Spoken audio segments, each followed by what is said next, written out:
Move to accept the minutes. Are you a second? I'll second. All in favor? Aye. Aye. No opposed?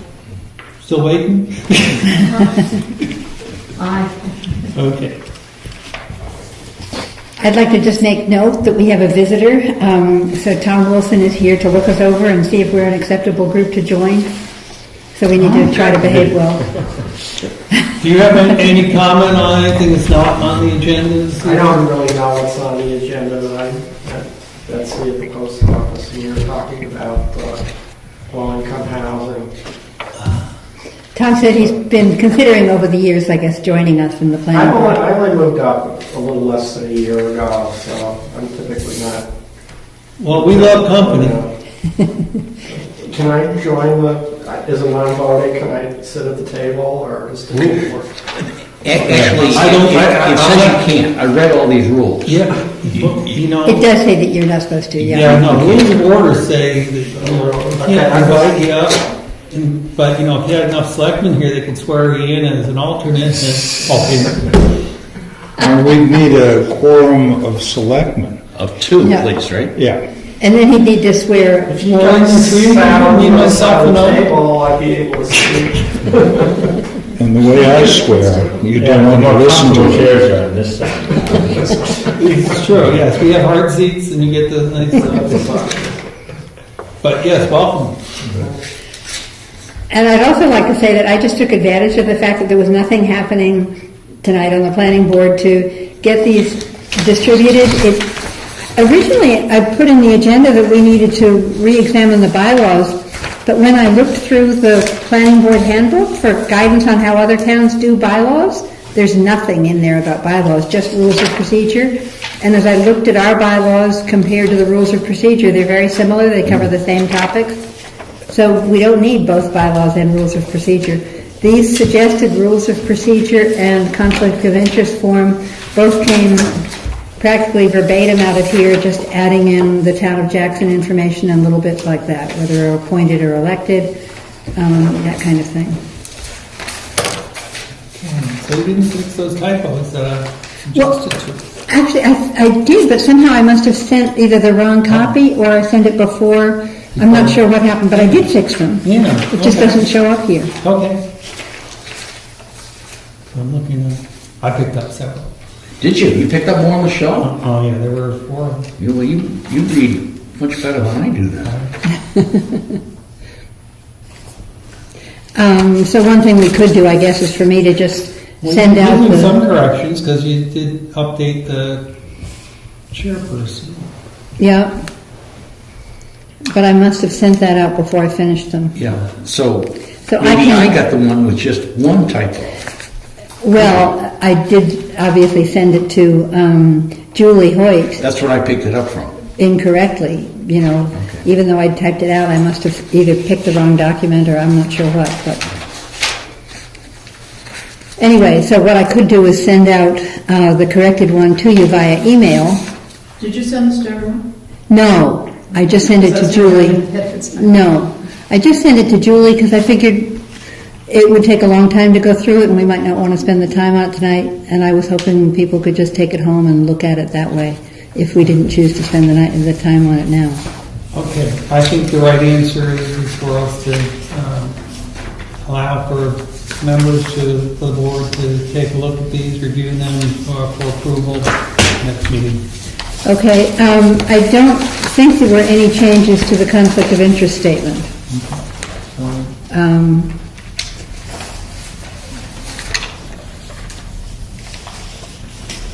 So Betsy, you're saying that this is pretty much what is in bylaws that we had from before?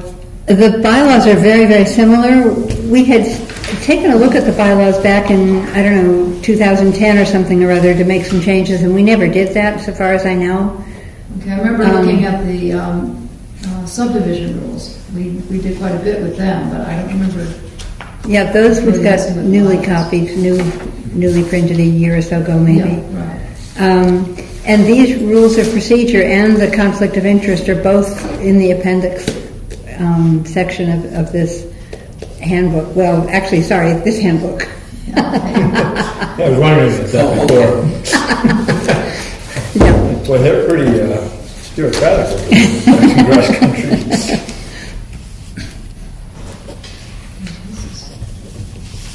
I have 2 copies of rules of procedure and not conflict of interest.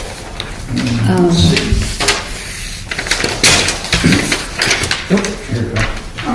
I thought the conflict of interest was rather repetitive. I mean, there's not much escape from that.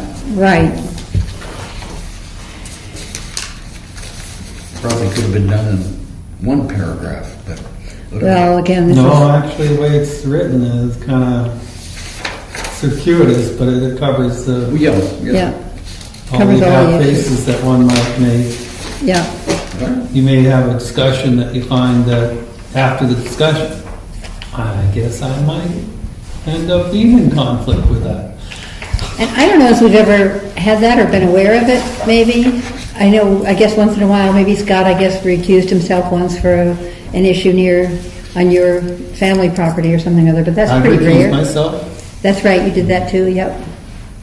But that's pretty rare, but it's still good to have it, Yeah. just in case. There's something having to do with Jackson Ski Touring Foundation. That's right, And some that's member right. of the board there that's a conflict of Yeah. interest. And then the other thing I think we should consider is whether or not it's time for us to do a new capital improvement program plan. I know Sarah worked a whole lot on that a few years ago. The first time we did one, we had a committee to work on that, and then it was upgraded. So we did it once, and then it was upgraded once, and I think the upgrade was done pretty much by the Board of Selectmen. And the planning board, I don't think had much, Right, much to do with it I think you're right. at that point. But would we be useful to the selectmen in redoing it? Absolutely. I think that any document like that that is forward-looking is of real benefit to the select board. And the select board, as it turns over, the document stays, so that it's really nice to have that. And it is, quote, a planning board responsibility to do it in the RSA. It's what the planning board should be doing. So are we trying to, not create an agenda, but a focus for the year? What we're going to look into? Things that we need to be responsible, we are responsible for, that we need to do. Last year was a 10-year plan. That was well accomplished by the first quarter. Took about 10 years, but Yeah, every 10 years or so, But that one's done, and we do have the MTAG activity that's going on, which I think is a critical one. Okay. We have that one going. Now, does that take a vote of the town to get that going? Most likely. Yeah. We talked, Betsy and I talked to Peter Meyer today. Basically, the questions were if in some fashion the matching funds were covered prior to town meeting, private donations, for example, would the town still need a vote to accept the grant? And because technically speaking, the town would be paying an invoice and getting reimbursed from Plan New Hampshire, it would need to be, according to Peter, voted on by the town. So even if it didn't cost us anything, we'd have to Still have vote. to say yes. say no. you vote the money, and then you get the reimbursement. And then Peter also felt that payment out of the planning board budget was probably not appropriate. Appropriate, yeah. Yeah, at one point, we discussed with Julie Outwell how we could fund it, and she was thinking we might be able to do it right through the planning board budget. But Peter really feels it's outside the typical planning board expenditures. And so Scott and I are wondering, we're discussing the possibility of doing some fundraising to meet that match so that we could get started. Since we can't use planning board funding, we could get started with discussing and getting people aware of the issues so that when it comes time for town vote, people would hopefully be savvy enough that they would agree to, Well, you'd have more people involved. Yeah. The more people you get involved, the more they'll talk to their friends, and, it does move the process. And any money that's raised and spent prior to town meeting will count towards the matching funds. Yep. That is really the only money the town would be out at the end of the day. So doing that would also facilitate the vote, both in educating people and also alleviating some of the costs, perhaps. So even all that of the costs. suggests we do have a fundraising activity that needs to occur, that's going to happen. Well, I think Betsy and I were talking about sort of working that through the ad hoc committee that's going at the moment. I don't know if, it certainly could be done via the planning board. But I guess it's, and let's say that the warrant is written so that the town would be expecting to fund 25% of the total, and yet somehow we've raised all but 1,500 or something or other. We could amend it apparently on the floor to say that rather than having the town raise 2,500 or something or other, we would then change it to what actually is still needed. If anything, and who knows what success we'll have. We might have, really good success with some fundraising. Okay. So you're suggesting then that what you would do is through the ad hoc committees is try to keep it separate from the planning board? Then? well,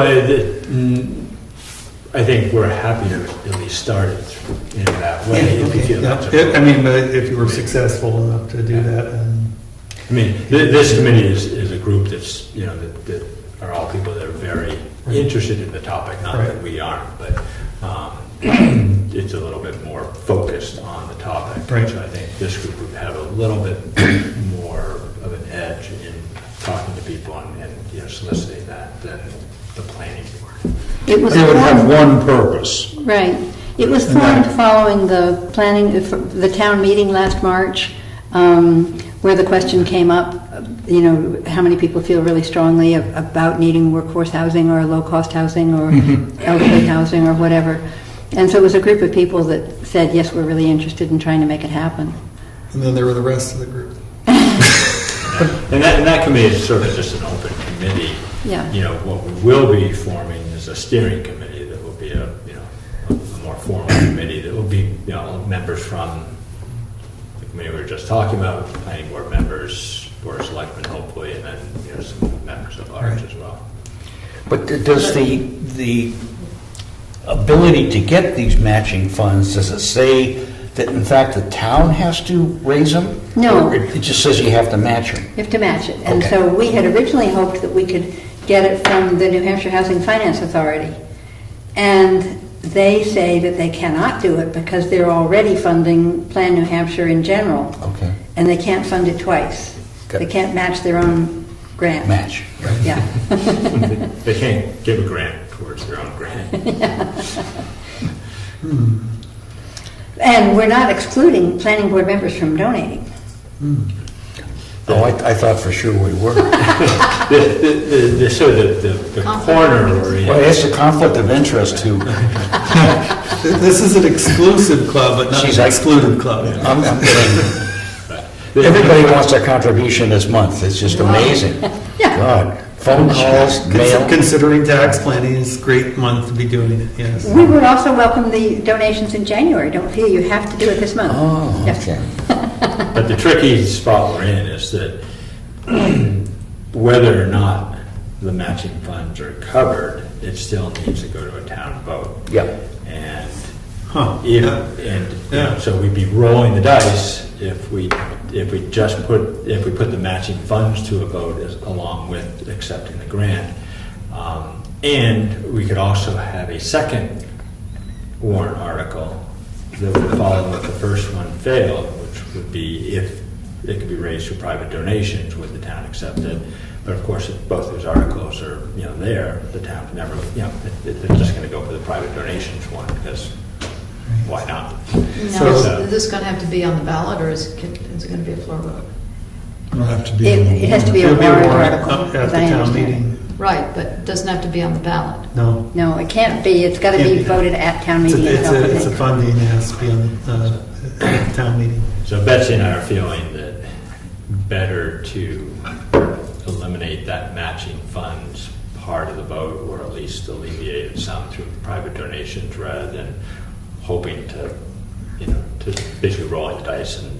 So how much would we have to raise? What's the matching? $500, is that? No, 30, 3,900 or 3,400, I 30, yeah, forget. something, 38 something, Yeah. between 35 and 4,000.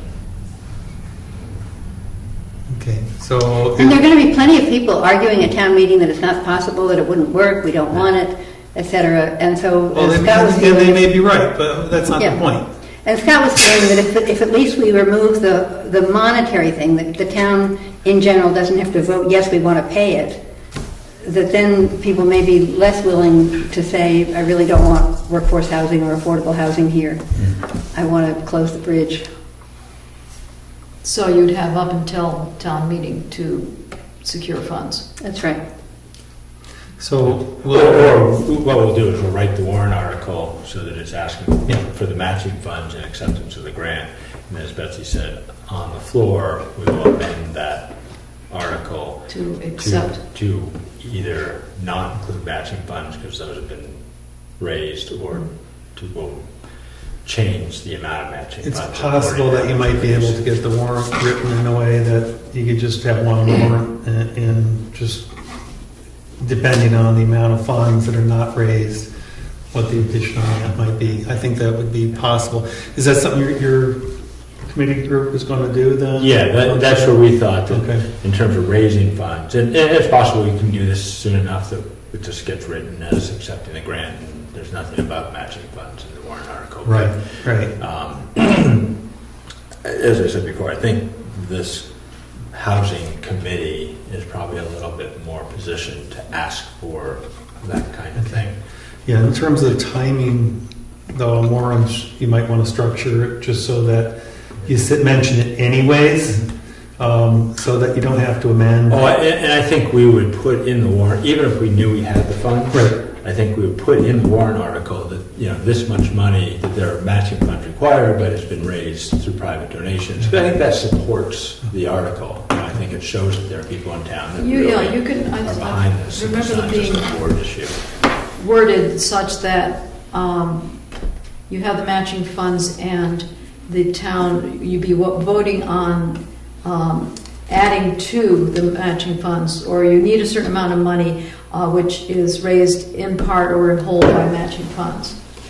So that way you can give yourself a little leeway, and so at town meeting you can say, well, we've gotten all except for $800, and that's what we were asking the town for, or that we'll get matching funds for that. Or we have the whole enchilada. Yeah, No, right. We're not asking for anything. So you don't have, you put the total amount that needs to be raised and say, to be raised and funded in part or in whole Right. by, Well, let me understand that. Even if we raise the matching funds, at the town meeting, people could still vote it down. That's correct, yeah. So, I'm wondering whether, people will think this is a push-pull campaign, so to speak. If we match the funds, and people say, well, it's going to be, maybe people say, well, that's great, I don't have to spend any money, blah, blah, blah. Other people might say, wait a minute, we're just getting pushed into this, like a push-pull.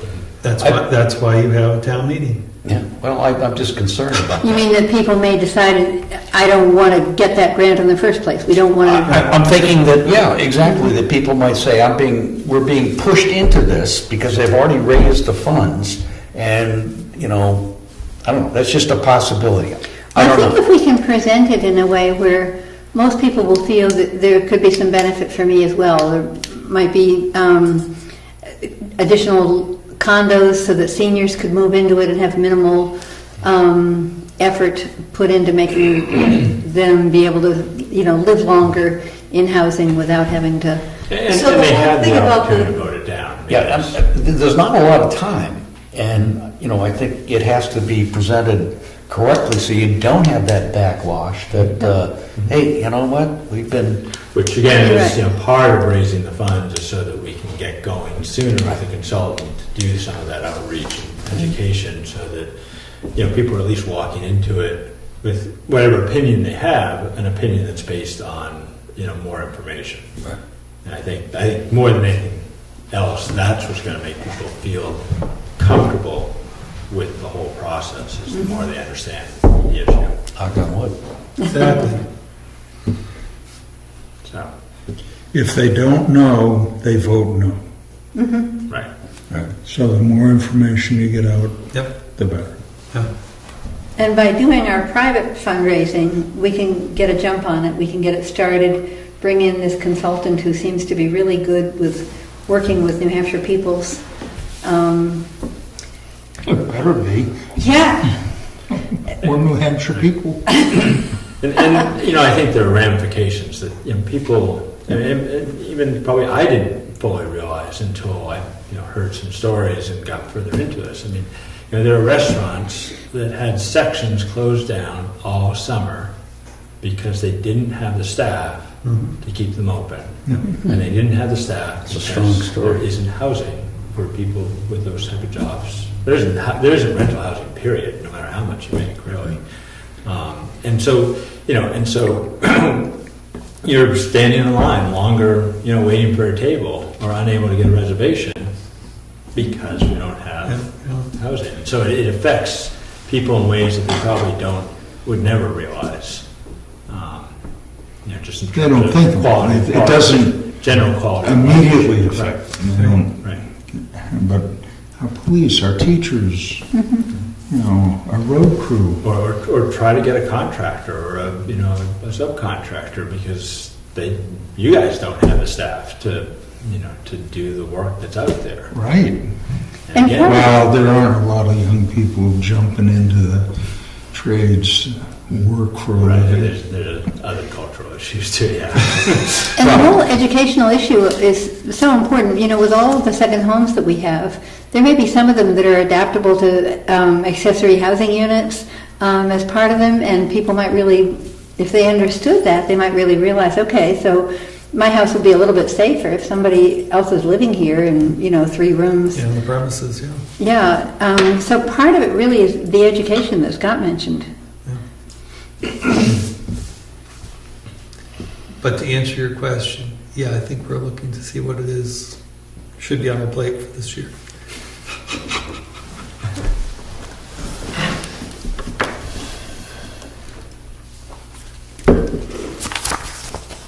Any further discussion?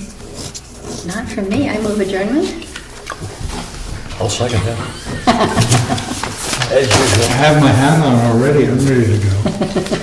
Going once, going twice, So. Knock it down. all in favor? Aye. Thank you.